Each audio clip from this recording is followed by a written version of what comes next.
अस्सलाम वालेकुम, कैसे हैं आप सब? मुझे उम्मीद है कि आप सब खैरियत से होंगे। आज हमारा ब्लॉकचेन का लेक्चर नंबर 2 है। अर्ली 19 में जब इंटरनेट आया तो लोग बहुत हैरान हुए थे उस वक़्त, क्योंकि वो वक़्त ऐसा था कि जब अगर किसी से बात करना होती थी, कोई हमारे रिश्तेदार या चाहने वाले बाहर हैं या किसी दूर इलाके में रहते हैं, तो हम उन्हें फ़ोन नहीं कर सकते। बात होती है ख़त के ज़रिए। उस खत का जवाब कितने दिनों के बाद आता था। अगर आपको किसी से तबीयत पूछनी है, किसी से कोई मशवरा करना है, तो आपको खत लिखना पड़ता था, उसके जवाब के इंतजार में बैठना पड़ता था कितने ही दिन। गैर मुमालिक रिश्तेदारों का दीदार तभी होता था जब वो सालों के बाद मिलने आते थे। मतलब उस वक्त अगर इंटरनेट आ जाए तो आप सोचेंगे लोगों के लिए कितनी हैरानी की बात होगी, क्योंकि इंटरनेट पे आप पिक्चर्स शेयर कर सकते हैं, कॉल पे बात कर सकते हैं, वीडियो कॉल पे बात कर सकते हैं। आज अगर हमें ये पता चल जाए कि कल को एक ऐसी टेक्नोलॉजी आने वाली है जो हमारे लिए बहुत ज़्यादा आसानी पैदा कर देगी, तो ऑब्वियसली वो हमारी खुशी का बाइस होगी। तो उस वक़्त भी जब इंटरनेट आया तो बहुत ज़्यादा लोग खुश हुए, उनकी उम्मीदों को पड़ लग गए, क्योंकि उन्होंने सोचा कि अब सब कुछ आसान हो जाएगा।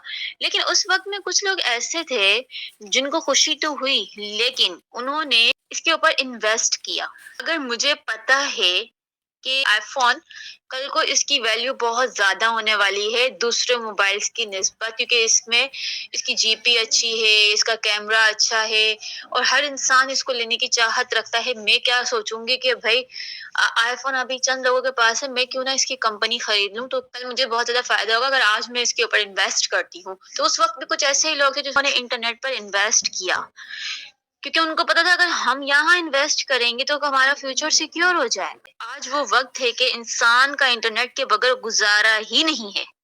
इनफैक्ट हर फील्ड में इंटरनेट जो है वो एक ज़रूरत बन चुका है जिसके बगैर कोई भी काम नहीं होता। अगर मुल्क में इंटरनेट सर्विस बंद कर दी जाए तो करोड़ों रुपए का नुकसान हो जाता है। अब उन लोगों ने सर्च किया कि इंटरनेट पर कौन सी चीज़ है जिसकी वैल्यू है, कौन सी चीज़ उनको फ़ायदा पहुँचाएगी। तो उन्होंने सर्चिंग की तो उन्होंने देखा कि भई यहाँ पर एक डेटा नाम की चीज़ है जिसको लेकर हम बहुत ज़्यादा फ़ायदा हासिल कर सकते हैं। डेटा क्या होता है? अपना नाम, gender, mobile number, email ID, ये सब कुछ होता है ना डेटा।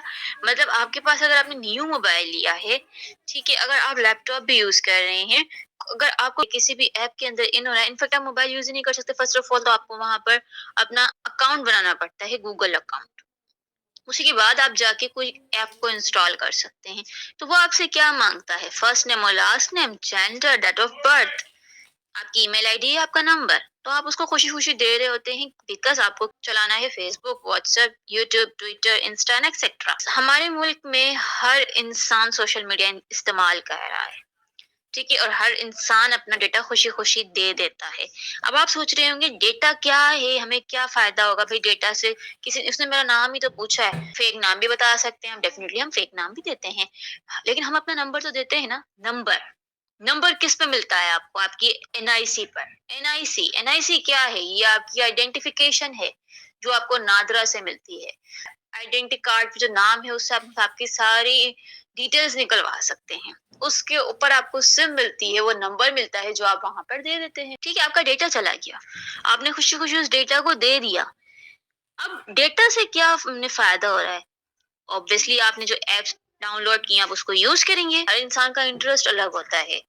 ठीक है, हमारे मुल्क में काफ़ी ऐसे लोग हैं जो जस्ट सोशल मीडिया तक है, लेकिन कुछ ऐसे हैं जिनको कुछ करना है, कुछ पॉलिटिक्स में हैं, कुछ किसी और फील्ड में हैं। उन ऐप्स के थ्रू हमारा इंटरेस्ट चेक किया जाता है, हमारा इंटरेस्ट देखा जाता है। नौजवान नस्ल का इंटरेस्ट कहाँ है? कहीं आगे बढ़ने का तो नहीं सोच रहे? कौन-सी वे में जाना चाहते हैं? फिर आगे इन्फॉर्म किया जाता है कि पाकिस्तानी कौम अब ये जो काम है ना ये करने जा रही है, अगर उसने ये काम कर दिया तो वो तो कामयाब हो जाएंगे, और हमें फिर वहीं चोट लगा दी जाती है। वाई? हम इतने पीछे क्यों हैं? दैट इज द रीजन कि हमें दूसरों ने रूल ओवर किया हुआ है। हमारा इंटरेस्ट, हमारी सोच, हमारे जज्बात, ख्यालात, ऐसा सच सबको देखा जाता है और उसे आगे ट्रांसफर कर दिया जाता है। उनको भी बदले में क्या मिलता है? करोड़ों रुपए मिलते हैं। ठीक है, जो हमारा डेटा सेल कर रहे होते हैं। अब ये सारी बातें करने का मतलब क्या है? ब्लॉकचेन में ये सारी बातें मैं क्यों कह रही हूँ? क्योंकि जब आप ब्लॉकचेन की बात आती है तो वहां पर आपका डेटा, आपको पता चला कितना इम्पोर्टेंट है, कितनी वैल्यू है उसकी। तो ब्लॉकचेन वो टेक्नोलॉजी है जब وہ امپلیمنٹ ہوگی تو آپ کا جو ڈیٹا ہے وہ آپ سے پوچھے بغیر کسی کو نہیں دیا جائے گا. وہ کتنا ویلیویبل ہے، اس کو کتنے میں دینا ہے، کتنے پیسوں میں، کس کو دینا ہے، کن شرائط پر دینا ہے، یہ سب کچھ آپ ڈیسائیڈ کریں گے. ہے نا بلاک چین ٹیکنالوجی امپورٹنٹ؟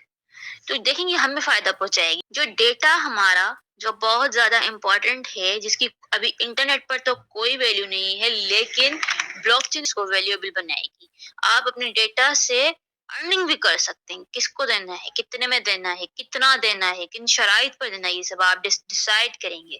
یہ سب کچھ کہاں ہوگا؟ بلاک چین ٹیکنالوجی پر ہوگا.